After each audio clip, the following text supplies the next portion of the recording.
মমতা বন্দ্যোপাধ্যায়কে অত চিন্তা করতে মানা করব। উনি তো আগেই বুঝে গেছেন সমস্ত কিছু। যেখানে যেখানে হামলা হবে সেখানে সেখানে তৃণমূল কংগ্রেসের গুন্ডা হোক, বদমাশ হোক, যত বড় মস্তান হোক, তারা গ্রেপ্তার হবে। তিনটে তো আমাদের কনফার্ম, বেশি বসিরহাট দক্ষিণ, সন্দেশখালি, হিঙ্গলগঞ্জ। তো ভালো অফিসার যারা প্রথম দিকে র্যাঙ্ক করে আইএস আইপিএস, তারা কেউ পশ্চিমবঙ্গ চয়েস করেন। এবার অন্যান্য বারের তুলনায় হিংসা তুলনামূলকভাবে কম। বাট এখানকার পুলিশ মেরুদণ্ডটা বাঁকতে বাঁকতে এমন জায়গায় হয়ে চলে গেছে, মমতা বন্দ্যোপাধ্যায় হাওয়াই চটির সাথে মাথা ঠেকে গেছে, মাথা আর উঠছেই না। অভিযোগ করেছেন, দুজনেরই নাম লেখা আছে এই অভিযোগপত্রে। আমরা গোল করে দিয়েছি যাতে আপনাদের বুঝতে সুবিধা হয়। সেই অভিযোগে কি কি অভিযোগ করা হয়েছে? জমি জমা ঘটিত হেডিং, সেই হেডিংয়ে কোন মৌজায়, আমি ডিটেলসে যাচ্ছি না, কত নাম্বার ওয়ার্ডে কোন দাগে তারা মিউনিসিপ্যালিটির জমি, সরকারি জমি, সেই জমিকে তারা হয় বিক্রি করে দিয়েছেন বা দখল করেছেন, কারো নামে সেই কাগজ কলমে দুর্নীতি করেছেন। ঠিক এরকমই একটা ঘটনা এটি সরকারি জমির সাথে হয়েছিল। তারও অভিযোগপত্র প্রাক্তন কাউন্সিলর এই বসিরহাটের, তিনি করেছিলেন, শান্তিশেখর হালদার, তিনি করেছিলেন। এই জমি ওই কাজকলের ওখানে যে জমি, সেই জমি সরকারি জমি, কলাতকলের ওখানে, কলাতকলের ওখানে যে জমি, সেই জমি হচ্ছে সরকারি জমি। সেই জমি বেনামে পুরো বিক্রি করে দেওয়া হয়েছে। বিক্রি করেছেন যিনি তৃণমূল কংগ্রেসের প্রার্থী বাদল এবং তার স্ত্রী। এই যে এই জমি কাদের হাত দিয়ে রেকর্ড কাদের নামে করা হয়েছে তারও আপনারা এখানে দেখতে পাচ্ছেন। অথচ এই জমি একটি এনজিওর তরফ থেকে, পৌরসভাকে, একটি সংস্থার তরফ থেকে পৌরসভাকে লিজ দেওয়া হয়েছিল মানুষের কাজে ব্যবহারের জন্য, বিক্রি করার জন্য নয়, কিন্তু পৌরসভার গোডাউন হিসেবে ব্যবহার করার জন্য। সেই জমিকে এই ভদ্রলোক বলা উচিত কিনা জানি না, আমাদের শিষ্টাচারে আমরা বলছি, তাকে বিক্রি করে দেয়। এবং অভিষেক বন্দ্যোপাধ্যায়, মমতা বন্দ্যোপাধ্যায়ের কাছে এইভাবে বারবার অভিযোগ গেছে। কাউন্সিলররা অভিষেক বন্দ্যোপাধ্যায়ের কাছে করেছে, আমাদের এই রাজ্যের প্রিন্সিপাল সেক্রেটারি মানে মমতা ব্যানার্জির ডান হাত, যে তাকেও তার নামে অভিযোগ করা হয়েছে, এই কাউন্সিলররাই করেছেন। তখন 6 জন কাউন্সিলর করেছিলেন, এখানে 9 জন কাউন্সিলরের সিগনেচার আছে। অর্থাৎ তৃণমূল কংগ্রেসেরই কাউন্সিলর, তারা বলছে আমাদের চেয়ারম্যান এবং তার স্বামী, যিনি বর্তমানে প্রার্থী, তার নাম বাদল বা সুরজিৎ মিত্র, তিনি আসলে চোর। তিনি আসলে চোর আমরা বলছি না, বলছে তৃণমূল কংগ্রেসের কাউন্সিলররা। এবং আমি মাটি ঘটিত বা জমি জমা ঘটিত অভিযোগ শুধু আপনাদেরকে দেখালাম, এই পুরোটা আপনাদেরকে সফট কপি আমরা দিয়ে দেবো। এটা কত লম্বা সেই জন্য পড়া সম্ভব নয়। এছাড়াও SWM সলিড ওয়েস্ট ম্যানেজমেন্ট, সেই প্রকল্পে কিভাবে দুর্নীতি হয়েছে এই ভদ্রলোকই করেছেন, তার পুরো বিস্তৃত বর্ণনা তৃণমূল কংগ্রেসের কাউন্সিলররাই দিয়েছেন। আমার শুধু একটা বিষয়ে প্রশ্ন, দেখুন যেখানে যেখানে হামলা হবে সেখানে সেখানে তৃণমূল কংগ্রেসের গুন্ডা হোক, বদমাশ হোক, যত বড় মস্তান হোক, তারা গ্রেপ্তার হবে।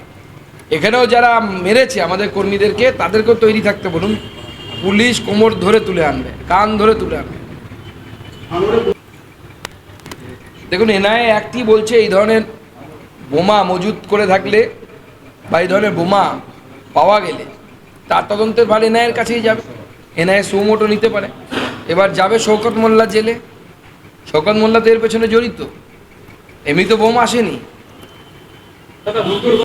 দেখুন সরকারকে তার এসআইআর বিরোধিতার ভোটের স্বপ্নে মশগুল থাকতে বলুন, কে মানা করেছে? 4 তারিখে বুঝতে পারবে কি ভোট হয়েছে। আমাদের পার্টির লোকেরা নিচে কাজ করে, আমরা নিচে কাজ করি, আমরা হেলিকপ্টার নেতা নই। আমরা ঘামতে জানি, আমরা লড়তে জানি, আমরা জানি তো কিসে ভোট হয়েছে। 3টে তো আমাদের কনফার্ম, আমাদের এই জেলাতে, মানে আমাদের সাংগঠনিক জেলাতে 3টে তো আমাদের কনফার্ম, বেশি বসিরহাট দক্ষিণ, সন্দেশখালি, হিঙ্গলগঞ্জ। এবার বাকি আরও বাড়ানো যায় কিনা আমরা দেখছি, এবং সেটারও বাড়ার সম্ভাবনা আছে। 170 পার হবে, 170 ক্রস করে।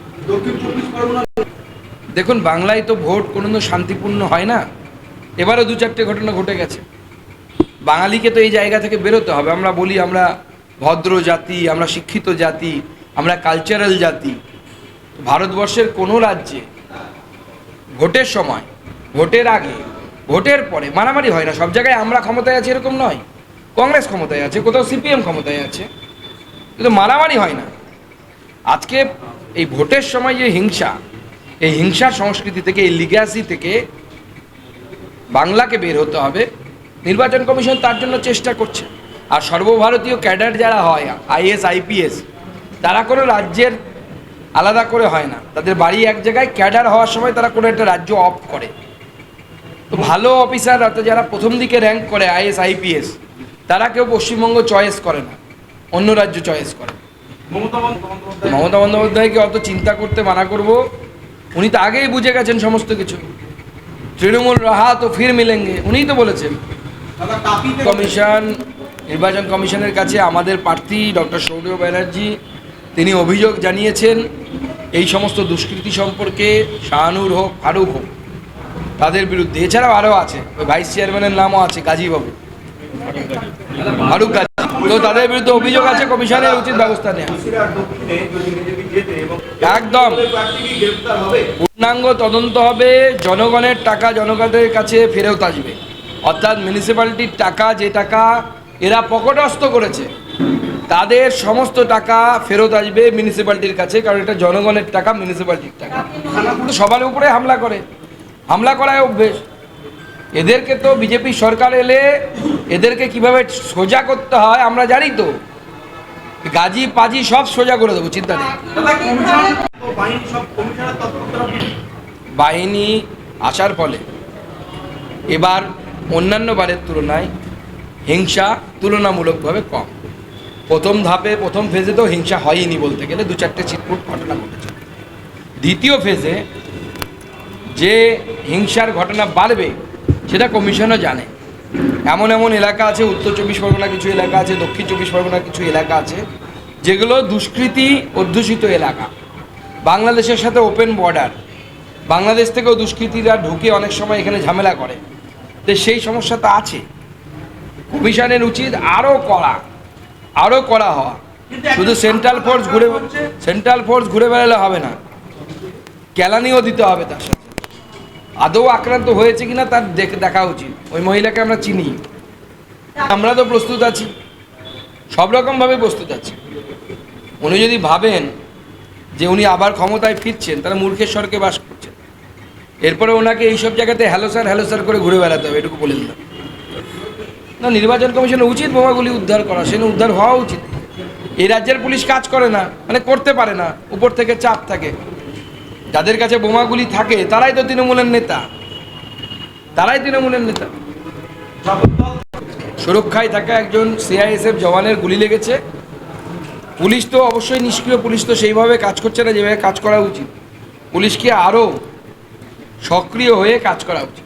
নির্বাচন কমিশন এখানে পুলিশ প্রশাসনকে সোজা করতে গিয়ে অনেক কষ্ট করে তাদেরকে করতে হচ্ছে, কারণ এখানকার পুলিশ মেরুদণ্ডটা বাঁকতে এমন জায়গায় হয়ে চলে গেছে। মমতা বন্দ্যোপাধ্যায় হাওয়াই চটির সাথে মাথা ঠেকে গেছে, মাথা আর উঠছেই না, কোনোভাবেই উঠছে না। বাঁশ দিয়ে বেঁধে রাখলেও সোজা হচ্ছে না মেরুদণ্ড, বাঁশ দিয়েও হচ্ছে না।